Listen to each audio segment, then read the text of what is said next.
अस्सलाम वालेकुम। कैसे हैं तमाम दोस्त। यार मैं आपके लिए आज एक नई वीडियो लेके आया हूँ। तो इसमें एक मर्डर सीन है, तो जिसको एनिमेटेड कार्टून की तरह से दिखाया गया है। तो पहले आप वीडियो देखें, फिर इसके बारे में आपसे कुछ पूछते हैं। अगर वीडियो अच्छी लगे तो लाइक करें और चैनल को सब्सक्राइब ज़रूर करें। तो उस दिन क्या हुआ देखो। ये घटना नोएडा के जलवायु विहार अपार्टमेंट के मकान नंबर L32 की है। ये मकान दो डॉक्टर पति पत्नी राजेश तलवार और नुपुर तलवार का था। इस घर में इन दोनों के अलावा दो लोग और रहते थे, राजेश तलवार और नुपुर तलवार की बेटी आरुषि तलवार और उनका नेपाल का नौकर हेमराज बंजाड़े। 3D में अगर मैं आपको इस घर का मैप समझाऊं तो ये राजेश और नुपुर तलवार का बेडरूम था। पास में ही ये उनकी बेटी आरुषि तलवार का बेडरूम था और लिविंग रूम के गैप के बाद यहाँ घर के बाहरी हिस्से में नौकर हेमराज बंजाड़े का बेडरूम था। इस केस में गेट्स को लेकर भी काफी कंफ्यूजन था, इसलिए वो कंफ्यूजन भी मैं आपका अभी ही दूर कर देता हूँ। देखो, ये घर की मेन एंट्रेंस थी और यहाँ टोटल 3 दरवाजे थे।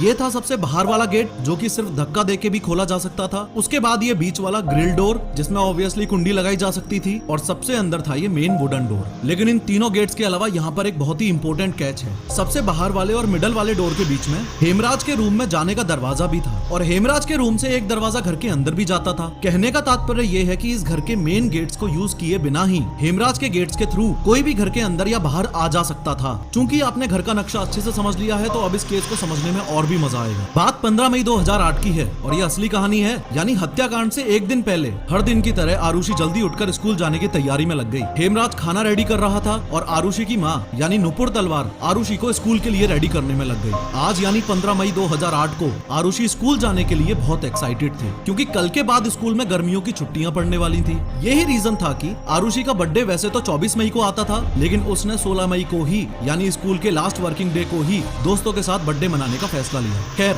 आरुषि के स्कूल जाने के बाद उसके माँ बाप भी अपने काम पर क्लिनिक चले गए और सब रात को 9:15 बजे वापस एक साथ डिनर करने बैठ गए। खाना खाने के बाद आरुषि तलवार अपने कमरे में आ गई, राजेश और नुपुर तलवार अपने अपने कमरे में गए और हेमराज बर्तन वगैरह धोने में लग गया। कुछ देर बाद ही दोनों माँ बाप आरुषि के कमरे में आए और अगले दिन आयोजित होने वाली बर्थडे पार्टी की प्लानिंग करने लगे। प्लानिंग करने के बाद बाप ने अपनी बेटी को बर्थडे गिफ्ट के तौर पर एक सोनी का DSC W130 कैमरा गिफ्ट किया। गिफ्ट पाकर आरुषि बहुत खुश थी और उसने आपस में काफी सारी फोटोज ली। CBI की रिपोर्ट्स के अनुसार लास्ट पिक्चर उसने 10:10 पर क्लिक की थी। पिक्चर्स वगैरह क्लिक करने के बाद राजेश और नुपुर अपने रूम में चले गए और आरुषि अपने रूम में। फिर रात 11 बजे राजेश तलवार अपने रूम में अपने लैपटॉप पर काम कर रहे थे और उन्होंने नुपुर को राउटर ऑन करने के लिए कहा। इंटरनेट राउटर आरुषि के रूम में लगा हुआ था। नुपुर आरुषि के रूम में आई और चुपचाप राउटर ऑन करके वापस चली गई। इस समय आरुषि अपने रूम में चेतन भगत की एक novel the 3 mistakes of my life पढ़ रही थी। इन्वेस्टिगेशन के अनुसार राजेश तलवार ने लास्ट टाइम लैपटॉप में ईमेल वगैरह भेजने के लिए या अपने काम के लिए इंटरनेट रात 12:08 पर यूज किया था। फिर वो भी सो गए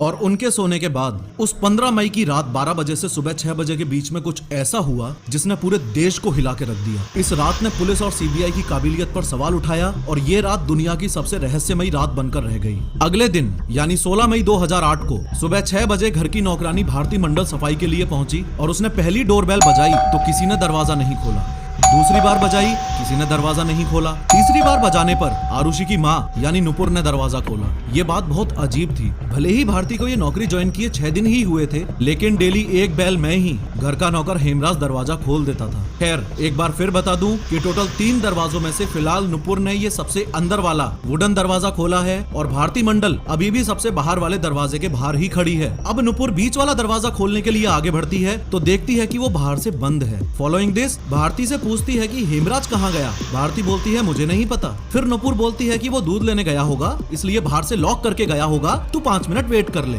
रिस्पॉन्स में भारती बोलती है कि मुझे और जगह भी सफाई करने जाना है, आपके पास एक्स्ट्रा चाबियां होंगी, वो आप बालकनी से नीचे फेंक दो, मैं नीचे जाके चाबी लाके खुद ही खोल लूंगी। नुपुर ने चाबी फेंकने के दौरान हेमराज को फोन लगाया और आप लोग बहुत ध्यान से सुनना इस बात को कि हेमराज के फोन पर रिंग भी गई थी, किसी ने फोन उठाया भी था, लेकिन 2 सेकंड बाद काट के स्विच ऑफ कर दिया और वो फोन आज तक कभी किसी को कहीं नहीं मिला। खैर, नुपुर बालकनी से चाबी फेंकती है, भारती चाबी लेकर ऊपर आती है और जैसा कि मैंने आपको बताया था कि बाहर वाला दरवाजा तो धक्का देते ही खुल जाता था, लेकिन बीच वाला दरवाजा देखते ही भारती शॉक्ड हो जाती है कि चाबी की तो जरूरत ही नहीं है, क्योंकि सिर्फ कुंडी लगी हुई थी। जितनी देर ये भारती मंडल का एंट्री वाला सीन चल रहा था, उतनी देर में राजेश तलवार भी सुबह सोकर उठ गए थे और उन्होंने लिविंग रूम में आकर देखा तो डाइनिंग टेबल पर एक दारू की बोतल रखी थी जिस पर खून के निशान भी थे। राजेश ने शॉक्ड होकर नुपुर से इस बारे में पूछा तो नुपुर भी शॉक्ड हो गई और उसने राजेश को जल्दी से जल्दी आरुषि का रूम चेक करने के लिए बोला। आरुषि का रूम का डोर ऐसा था जिसे बाहर से सिर्फ चाबी से ही खोला जा सकता था और आरुषि का डोर लॉक करने के बाद हमेशा नुपुर इस रूम की चाबी अपने बेडरूम के सिराने रखती थी। लेकिन आज दारू की बोतल देखने के बाद जैसे ही राजेश आरुषि के रूम की तरफ बढ़े तो उन्होंने देखा कि रूम का दरवाजा तो खुला पड़ा है। जैसे ही वो रूम के अंदर घुसे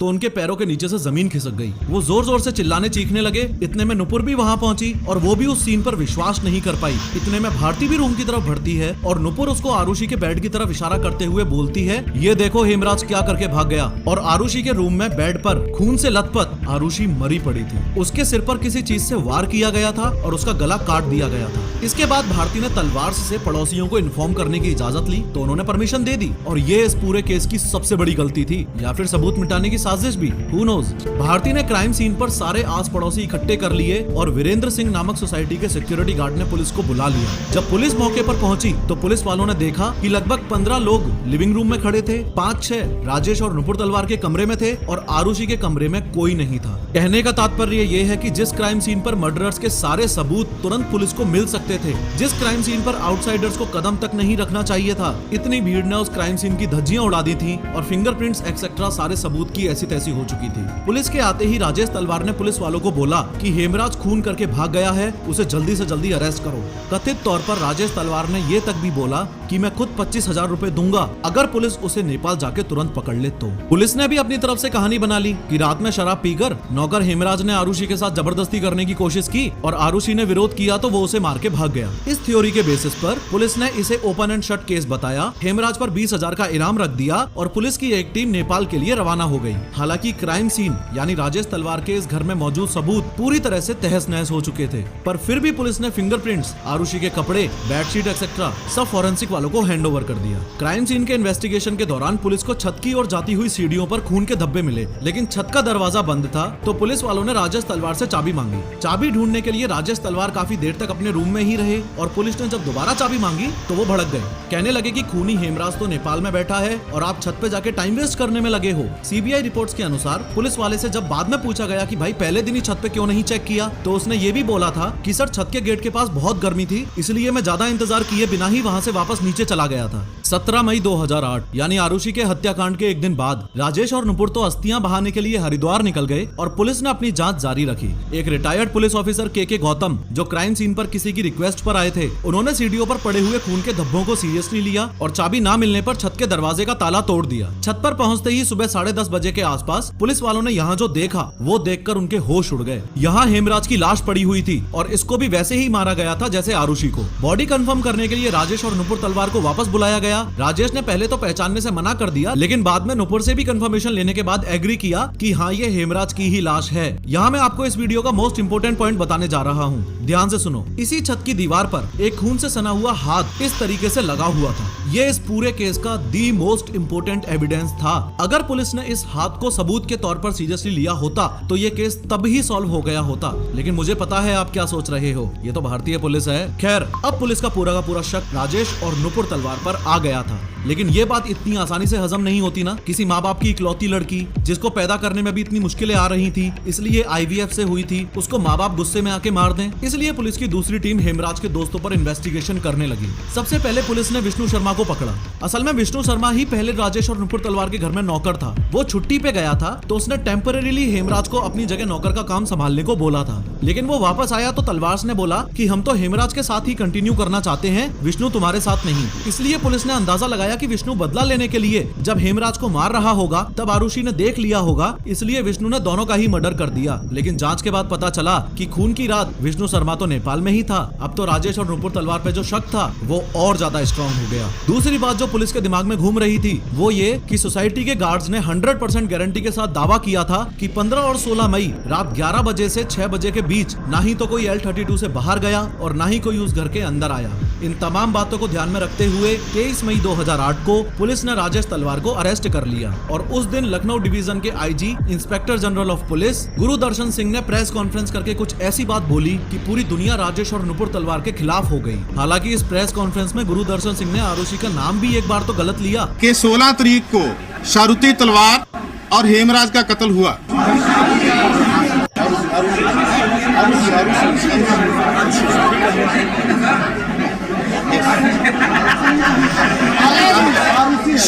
यस प्लीज। लेकिन पुलिस ने बताया कि राजेश तलवार का उन्हीं के क्लिनिक में एक्स्ट्रा मैरिटल अफेयर था। इस बात का पता आरुषि को लग गया था। स्ट्रेस में आके आरुषि ने हेमराज से ऐसी बातें करनी शुरू की और वो दोनों नाजायज संबंध में आ गए थे। 15 और 16 मई की रात जब राजेश तलवार पानी पीने के लिए उठे तो उन्होंने देखा कि आरुषि का रूम का डोर खुला हुआ है। अंदर जाते ही उन्होंने देखा कि वो दोनों आपत्तिजनक स्थिति में हैं। तो राजेश हेमराज को मारते मारते ऊपर ले गए, छत पर उसे जान से मार दिया, फिर नीचे आके भारी मात्रा में शराब पी और अपनी बेटी आरुषि को भी मार दिया। लेकिन इस बयान के थ्रू इतनी छोटी बच्ची के कैरेक्टर पर कीचड़ उछाली जा रही थी, इसलिए लोगों ने जम के पुलिस का विरोध किया। फॉलोइंग दिस पुलिस ने प्रेशर में आके अपना बयान बदल दिया और बताया आरुषि को अपने पिता राजेश तलवार के क्लिनिक में एक्स्ट्रा मैरिटल अफेयर का पता चल गया था, वो उसे ब्लैकमेल करने लगी थी, इसलिए राजेश तलवार ने अपनी बेटी आरुषि की हत्या कर दी। इस कांड को हेमराज ने देख लिया था, इसलिए राजेश ने उसे भी मार दिया। इन शॉर्ट उस बयान के बाद काफी इन्वेस्टिगेशन हुए, लेकिन ओवरऑल सिचुएशन ये थी, 2 सीबीआई की टीम इन्वॉल्व हुई थी। पहली सीबीआई की टीम ने इन्वेस्टिगेशन के बाद ये क्लेम किया था कि मर्डर कृष्णा थडरई ने किया है।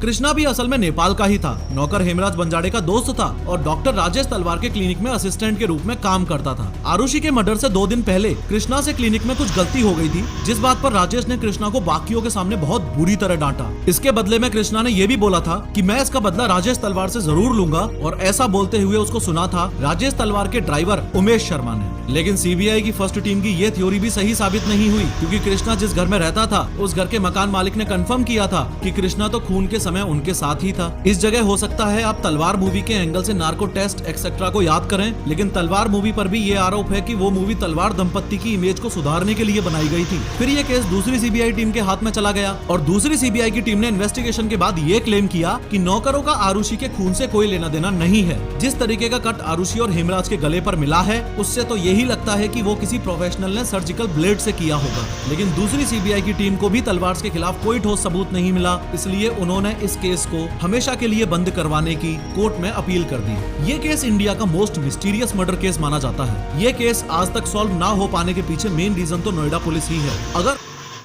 उम्मीद है दोस्तों ने सब्सक्राइब किया होगा, लाइक किया होगा, और इस बारे में अगर आपका कुछ कहना है तो अपनी राय कमेंट बॉक्स में ज़रूर दें।